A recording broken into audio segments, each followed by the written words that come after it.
All right. Hello everyone and welcome back, and today we're having a great interview. I've got Mindy Gibbins Klein here to talk to us.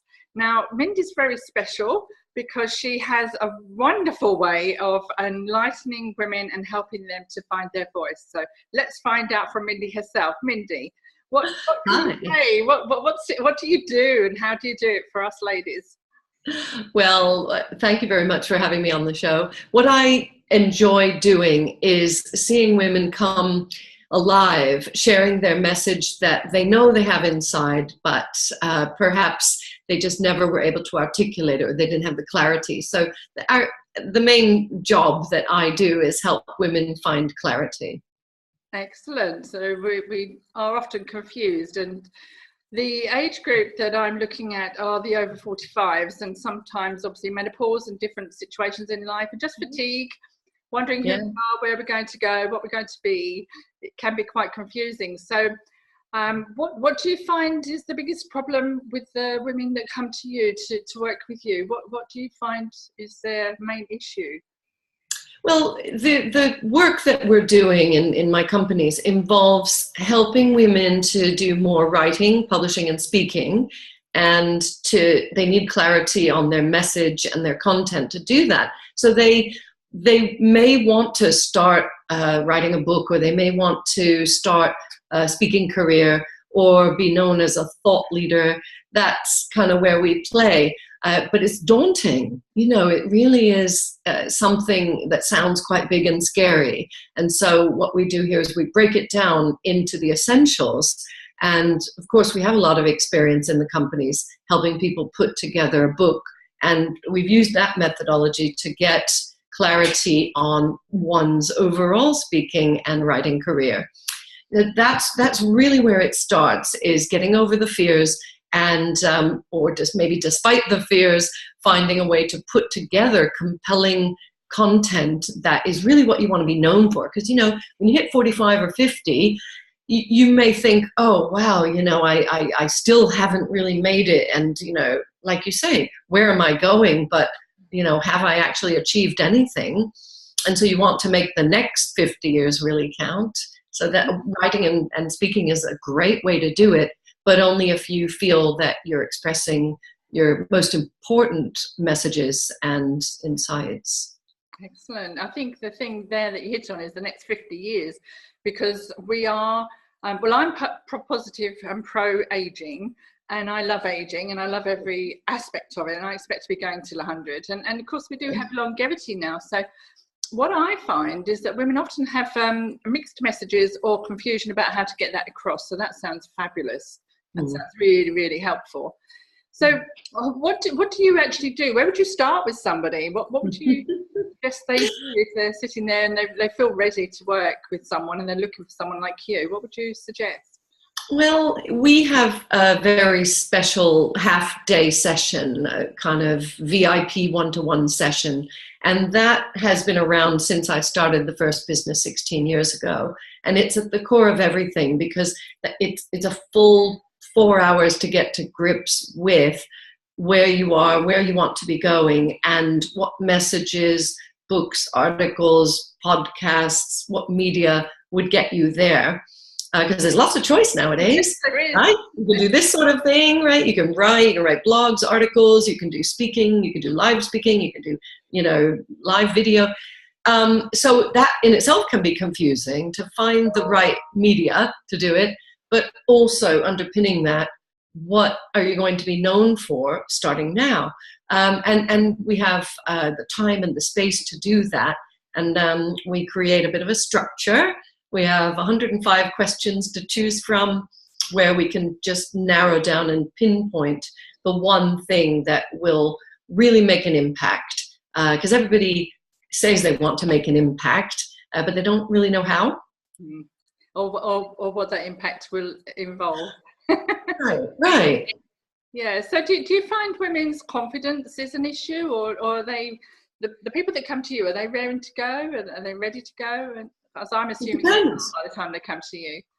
It really depends. We get all types. I get underconfident and overconfident women and men. We don't just work with women, but I have a special place in my heart for women because I am one. And also I've seen that typically they do have less confidence in themselves than they should, and less confidence than their male counterparts, typically.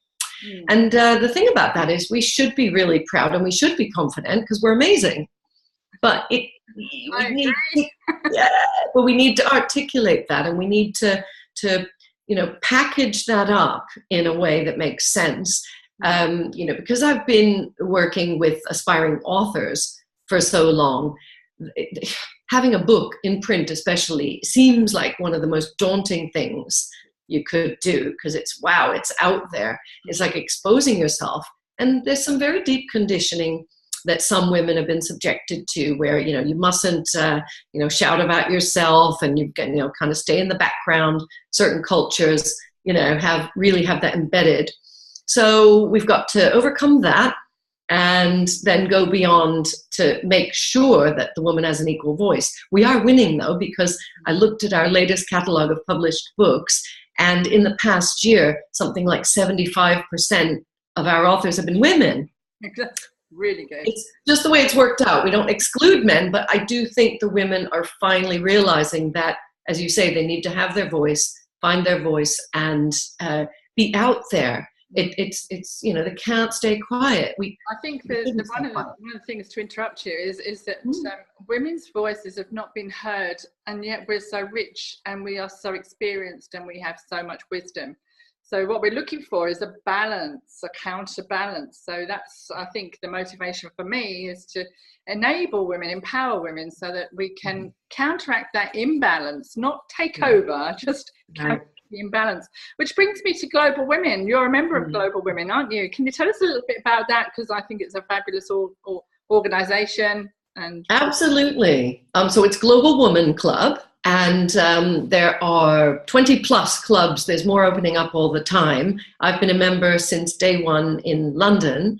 And the purpose of it is really to acknowledge and celebrate the fact that there are women from all different cultures and countries and backgrounds who all have something special to share, and empower them to give of themselves and share their stories and learn from each other and just have fun.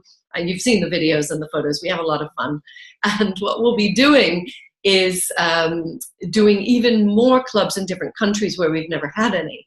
So when New York opened up, because I'm from there, I said that I would run the New York club, even though I was living in London all the time. So now I split my time between London and New York, so I can go back home. And a lot of people think, oh, New York, the women are really confident. Some are, and some are not, especially women who come from different countries. Maybe English is not their first language. And so it's fascinating and wonderful and vibrant and diverse. And, I love helping women to shine and to gain more confidence simply by being there and presenting to the group. And yes, we capture it with a lot of photos and videos. And what's the vision for Global Women? Global Woman Club is achieving exactly what it set out to, which is connecting women from all around the world, empowering women who maybe, as you say, have been disempowered or not encouraged to share or have a voice, but also just the fun aspect. We spend a lot of hours a week working at work or working for ourselves, and even when you work for yourself, it can be a bit grueling sometimes. And so knowing that you can be in this community, you're in the community 24/7, but the live events are where it really happens. And that, just to know that you're not alone. And it's the most special group of women. So I think it's a very simple, yet a very deep mission. Yeah, I mean, one of the things is, because I'm just looking at Global Women and thinking about joining, but one of the things for me is the fact that it is shrinking the world and bringing cultures together so that we can learn and grow from each other, because women naturally want to go and support each other and communicate with each other, and we're very good at that. That's one of our best things. And so to bring that from a global point of view, an aspect that we can enrich ourselves even further, but it also raises the mindset. So for women who are thinking about leaving the city to come home and start a small business or something else when they retire, and then to look at their local environment only, and then to suddenly find that there are steps and awakening to something much bigger, and to be able to, like you, global hop. And I know some of those meetings, people are from all over the world, you know, and it's fascinating to think that your inner vision can just expand and your influence can just grow so massively. And I think for a lot of people that would start with perhaps just their website, and then a book, and then public speaking, and then whatever. I mean, it really depends on the person and the nature of the business. And some businesses have to be experienced, like the lady who does designer chocolates. You know, you can't really write a book and read about it. I mean, you can, but it's not the same. So we have women doing all sorts of things, traveling to, you know, lots of different clubs. I myself have been to the Nottingham, London, Paris, and New York clubs so far. And in 2 months, I'll be in Amsterdam, I'll be in Brussels. And I think I'm going to start planning any of my holidays around a club breakfast. Why not? Okay, then. That's amazing. So for you and your vision, then, you're talking about planning around this group, but for your leadership business and how you're integrating that with women, maybe you'd just like to finish by telling us what your personal vision is for yourself, even if it includes a private jet. Well, I'm not so much into material things, although, you know, I like the nice things in life. I mostly like experiences, and my vision for myself, I'm pretty much fulfilling it, which is to travel a lot, have fun, be with a lot of fun people, be open to new experiences. You know, it sounds like, you know, such a cliche, but, you know, I'm living the dream.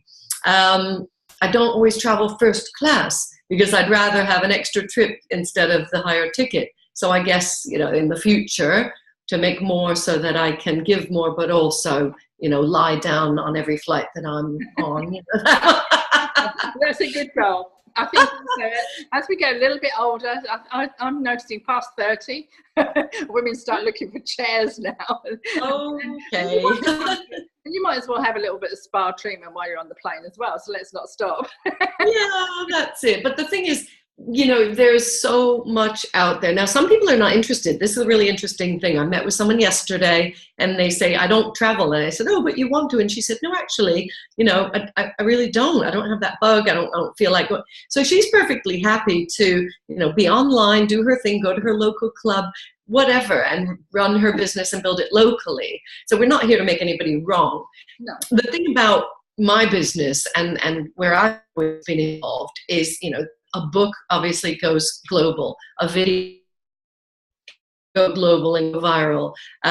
You know, being part of a global organization just gives you more opportunities.